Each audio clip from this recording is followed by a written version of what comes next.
Beautiful morning. It's Sydney here with a short story on grief. And I'm going to have to look back and see what number this is. I did just take a look at the last that I posted on my website, which I think I've just been a little negligent in getting them posted, but it was from year 5, and the topic was neutrality. And this month, August of 2025, I just hit the 9-year anniversary of my son's passing. And the time is relevant and irrelevant. I had someone say something this week about a mom and that they don't reach out in support for 30 days.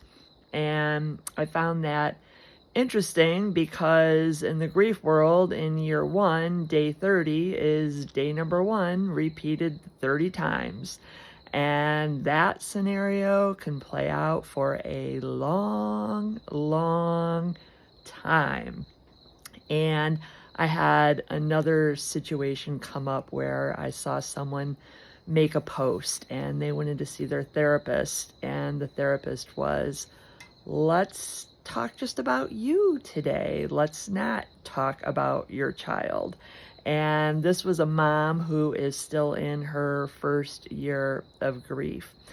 And where I see the intention, the well-intentioned meaning behind the distraction of not focusing on our child, any mom who is in the grief world knows that the only thing that is present in our heart and in our minds is our child that has passed. So distraction is not a technique that works well for a grieving parent, in my humble opinion and experience.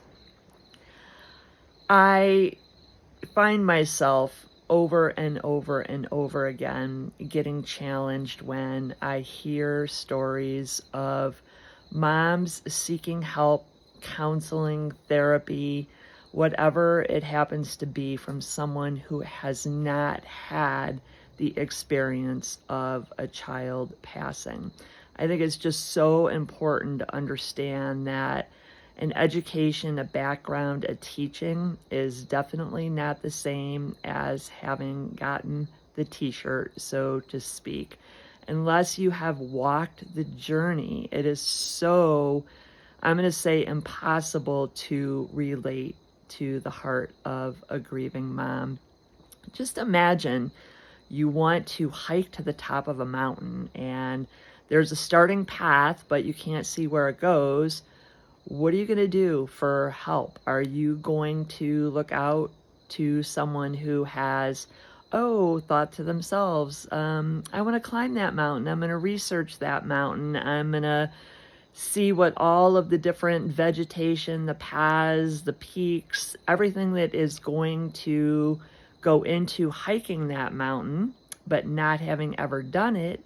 Or are you going to seek the help of someone who has actually put foot on that mountain and walked to the top?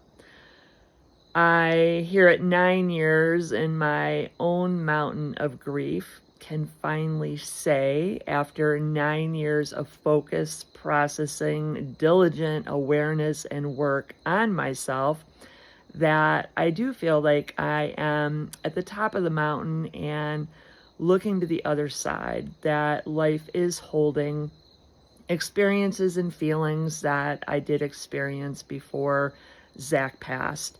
Definitely not the same. I still feel that once in the grief world, you're in the grief world, and that grief world is not the same as our experience of life prior. I still hold out hope. Who knows? Maybe someday I will feel more the same than I do right now. However, every single day, Zach is still present on my mind. I work very closely with families with children on hospice. I run a nonprofit in his honor, and I stay very immersed in the awareness of what it is like to be a newly grieving parent and helping newly grieving parents along on their journey best I can.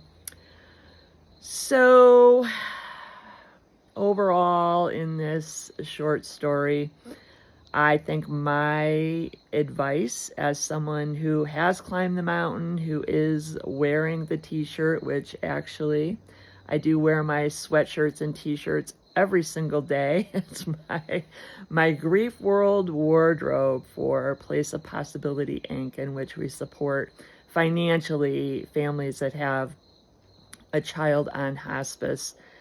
But working diligently on yourself. You have to climb the mountain step by step on your own. I would suggest finding someone that has climbed the mountain, that maybe you can hold their hand, but that still means you have to take the steps yourself. And I think those steps in the grief world are not shrinking, not hiding, not looking to escape the experience, because we can't. The more we seek to escape, the more we are just sitting in that grief. We walk through the valley of the shadow of death. We aren't meant to sit in it. And when we stand stagnant in that grief, we are forever standing at the bottom of the mountain, not putting a foot forward. So you'll never make it to the top. You'll never see the light if you don't walk into and through that grief. Meaning, feel the pain, have the awareness, shed the tears, scream, shout, jump about, do whatever it takes. Let it out whenever you feel it. Mind, body, spirit, emotion. That is the belief system that I live my life by. That is how I have processed my grief journey. No fancy tools, no different therapies, no therapist, just one foot in front of the other, one tear after another. And yes, some screaming and shouting, driving in my car all by myself, letting that grief energy go. I'm here for you. Much love from my heart to yours. Keep stepping on this journey of grief.